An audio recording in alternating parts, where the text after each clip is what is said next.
నమస్కారం. నాకు ఇప్పుడు 86 దిండి 87 రన్ అవుతుంది. ఇందులో ఒక 6.5 దశాబ్దాలు మొట్టమొదటి మాయాబజార్లో స్టార్ట్ అయినప్పుడు మొట్టమొదటిసారి శ్రీ ఎన్టీ రామారావు గారికి కలడం. అది కూడాను నేను అప్రెంటిస్, అంటే బ్యాక్ మోస్ట్ లైన్. అది కేవీ రెడ్డి గారి ఫ్రంట్ ఉంటే నేను అలా లాస్ట్. అప్పుడు వెళ్ళినప్పుడు ఎన్టీ రామారావు గారికి కృష్ణుడి గెటప్ ఫైనలైజ్ చేశాము. అందరూ చూస్తున్నారు. గోఖలే గారు, కళాధర్ గారు, మార్కస్ పార్ట్లే గారు, అలాగే చక్రపాణి గారు, నాగిరెడ్డి గారు, కేవీ రెడ్డి గారు అంతా నిలబడి ఉన్నారు. Just few assistants. నేను అప్రెంటిస్గా పర్సనల్గా వెళ్ళాను. ఎగిరిగిరి చూస్తున్నా. కేవీ రెడ్డి గారు చూశారు. ముందుకు రండి, చూడండి అన్నారు. సార్ అందరు చూస్తూ నేను చూశాను. అలాగే చూశాను. Full getup first time. అదే ఆయన మీట్ కావడం, ఆయన చూడడం. ఇలా వచ్చిన తర్వాత ఎలా ఉందన్నారు. ఇలా అన్నాను, నమస్కారం. అంతే దాని విషయం. ఆ నమస్కారం ఇన్ని దశాబ్దాలు కొన్ని కోట్ల మంది చేత ఆ రియాక్షన్ అనిపించింది. చరిత్ర ఉన్నంత కాలం ఆ నమస్కారం అలాగే ఉంటుంది.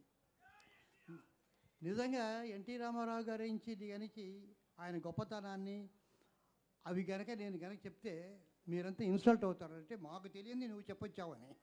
అంత మీకు అందరికీ తెలుసు, ఎవరికి తెలియదు. కాకపోతే ఆయన ఎటువంటి మహానుభావుడు, ఇటువంటి వ్యక్తి ఒకడు ప్రపంచంలో ఉండగలడానికి ఒకే ఒక ఇన్సిడెంట్. నేను అసిస్టెంట్గా ఉన్నప్పుడు ఆయనకు ఒక డ్యాన్స్ రిహార్సల్, శివుడి డ్యాన్సు.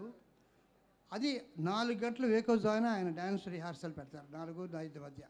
నేను కారెక్కి అక్కడి నుంచి పశుపర్తి కృష్ణబాబు గారు డ్యాన్స్ మాస్టర్ని పిలుచుకొని వెళ్తే కరెక్ట్గా 4 గంటలకు వచ్చి రెడీగా ఉంటారు ఆయన. సో 1 అవర్ డ్యాన్స్ రిహార్సల్స్ అంతా చేసి ఆ తర్వాత కూర్చొని ఒక టీ ఒకటి మాకంతా ఇచ్చి 2 కబుర్లు చెప్పి వచ్చేస్తాం. ఇది పద్ధతి. ఒక వారం రోజులు. అందులో ఒక రోజు ఒక 4 రోజుల రిహార్సల్ కాగానే కూర్చొని శ్రీనివాసరావు గారు, కృష్ణమూర్తి గారు రండి కూర్చోండి, నేను మీకు శ్రీకృష్ణ పాండవ్యం స్క్రిప్ట్ చదివి వినిపిస్తానన్నారు. ఓ అంతకంటేనా అని చెప్పి మేము కూర్చున్నాం. ఒక అద్భుతమైనటువంటి ఆ నెరేషన్, 2-3 సీన్లు అన్ని పాత్రలు ఆయనే చేసి వినిపించే తర్వాత ఎలాగుందన్నారు. నేను నోట్లిచ్చి సార్ నాకు ప్రింట్ రాగానే ఫస్ట్ నేను చూడాలని ఉంది సార్ అన్నాను నేను. అంతే. ఎవరికి నాట్ చేశారు, అంతకంటే ఏం లేదు. ఆ తర్వాత వచ్చేసాం, మర్చిపోయాము. ఇంకొక పిక్చర్లో అయింది. 2.5 సంవత్సరాలు అయిపోయింది. దాని గురించి అంతా మర్చిపోయాం. తర్వాత ఒకరోజు వాళ్ళ డ్రైవరు కృష్ణ గారు వచ్చి మా ఇంటికి, సార్ రామారావు గారు ఇవాళ శ్రీకృష్ణ పాండవ్యం ఫస్ట్ ప్రింట్ వచ్చింది, మీకు చెప్పమన్నారు, చూస్తారన్నారు. ఇదెక్కడి మాట! ఆయన 2.5 సంవత్సరాల వెనక చెప్పిన మాట ఇప్పుడు గుర్తుకొచ్చి చెప్పారని చెప్పి నేను, నా వైఫ్, అప్పుడే ఒక పెళ్ళి అయింది, ఇంకెవరో ఫ్యామిలీ మెంబర్స్ కారు పంపిస్తున్నారు, ఎక్కర్లేదారు. వెళ్తే అక్కడ ఇద్దరే గారు, రామారావు గారు ఆయన సోదరుడు త్రివిక్రమ గారు, ఇద్దరు నిలబడి ఉన్నారు. మాకోసం వెయిటింగ్. 15 నిమిషాల ముందే వచ్చారు. మేము రాస్తే హాల్లో వాళ్ళిద్దరు ఆ సైడు ఏలికు, మేమిద్దరం ఈ సైడు, ఎవ్వరూ లేరు. సో మొత్తం పిక్చర్ అద్భుతంగా ఉంది. ఇక దానికి ఇంకే నిర్వచనం లేదు. నెక్స్ట్ డే వీళ్ళకందరికీ ఫస్ట్ షో వేసే అలవాటు, కేవీ రెడ్డి గారికి, బిఎన్ రెడ్డి గారికి, నాగిరెడ్డి గారికి. ఒక అసిస్టెంట్ డైరెక్టర్కు 2 సంవత్సరాలు గుర్తుపెట్టుకుని పిలిచి చెప్పాడు అనేటటువంటిది పెద్ద సెన్సేషన్ అయింది మొత్తం స్టూడియోలో, వాయిని స్టూడియోలో. అప్పుడు నాకు అనిపించింది, ఇటువంటి మహానుభావుడు అసలు ప్రపంచంలో ఎక్కడైనా ఉంటారా ఈ రకంగా గుర్తుపుచ్చాడు. ఈ దీక్ష, ఈ పట్టుదల. హరిశ్చంద్ర షూటింగ్లో అయితే 10 రోజులు ఫ్యాన్స్ ఆన్ చేయకూడదు అన్నారు. పెడస్టల్ ఫ్యాన్స్ అంతా బయట ఇచ్చారు. ఆ చెమటలు అలాగే యాక్ట్ చేయాలి. అది ఆయన దీక్ష. అలాగా చేసిన వ్యక్తి ఎవరైనా ఉన్నారా అన్నప్పుడు, అటువంటి మహానుభావుడి బయోపిక్ ఒకటి చేస్తున్నారు అనేటప్పటికీ ఇది కరెక్ట్ సబ్జెక్ట్, బయోపిక్, మిగతావి కాదు అనేటటువంటిది వచ్చింది. ఆ బయోపిక్ చేసేది మళ్ళీ ఎవరో కాదు, ఆయన పుత్రుడు బాలకృష్ణ గారు. బాలకృష్ణ గారిని నేను పిక్చర్స్ చేశాను.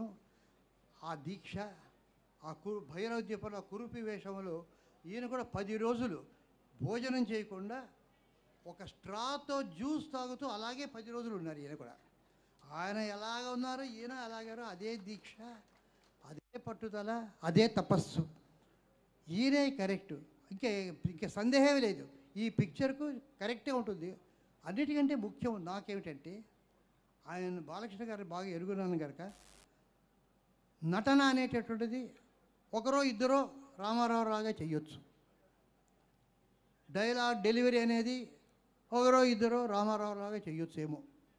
కానీ ఇవన్నీ సూపర్ఫిషియల్గా ఎవరు చేసినా ఆత్మ అనేటువంటిది ఉంది. ఆ రామారావు గారి ఆత్మ అనేటువంటిది ఇంకొకరు చేయలేరు, బాలకృష్ణ గారు తప్ప. ఆ ఆత్మ అనేటువంటిది ముఖ్యం ఏ బయోపిక్లో అయినా. ఆ బయోపిక్లో అది కనుక వచ్చిందంటే మనం మళ్ళా ఎన్టీ రామారావు గారు చూసినట్టే ఉంటుంది. అది ఎప్పుడు వస్తుందని నేను ఎదురు చూస్తున్నాను. ఇది ఒక చరిత్ర వస్తుంది అనేటువంటి సందేహం లేదు. ఆ రకంగా సృష్టించాలని ఇక్కడ ఉన్నటువంటి నందమూరి బాలకృష్ణ గారిని, మొత్తం యూనిట్ని నేను అభినందిస్తూ, వాళ్లకు మంచి శక్తిని, ఎనర్జీని, ఇది ఫుల్ ఫ్లెడ్జ్డ్గా చరిత్ర సృష్టించేటట్టుగా చేయాలని భగవంతుడిని ప్రార్థిస్తున్నాను. నమస్కారం.